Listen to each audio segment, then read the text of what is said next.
River City. This is Jeff Coons, pastor of Men's and Family Ministry. Just checking in. Hope that you are enjoying the story as much as I am as we move through the process together as a church family. Chapter 2 focuses on the characters of Abram and Sarai, and that God is going to build a new nation. Abram and Sarah are without children, and God comes to them and said, I'm going to make you a great nation. They're like, we don't even have any kids. And so in chapter 12, verse 1 comes to Abram and he says, I need you to pick up from where you are, your country, your household, your land, and I'm going to take you to a new and beautiful place. Pretty huge step of faith. I know for myself, happened to me, my wife and I were newly married just a couple of years in Virginia, and God made it clear that He needed to move us to California.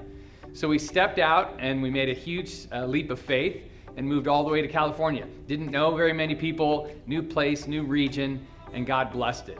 That's what He's doing here with Abram and Sarai. He said, I'm going to give you a new identity. I'm going to change your name to Abraham and Sarah. I'm going to give you a new purpose. I'm going to give you incredible fulfillment if you just obey me in faith.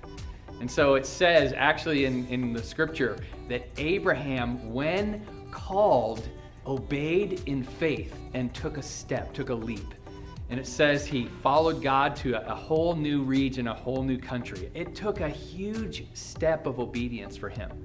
And then when he got there, God comes to him again and he says, now that you're here, you took one step, I'm going to ask you to take another step of faith. And so that's how God works, folks. It's amazing. He'll never take you to another place until you are willing to take that first step of obedience. So I want to ask you, what is God putting on your heart?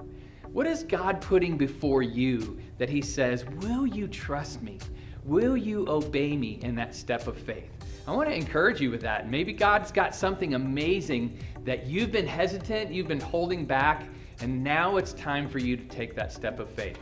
So I encourage you, church, keep reading, keep pursuing, being faithful with the story, and be ready to take that next step of faith that God has for you. We'll see you next time.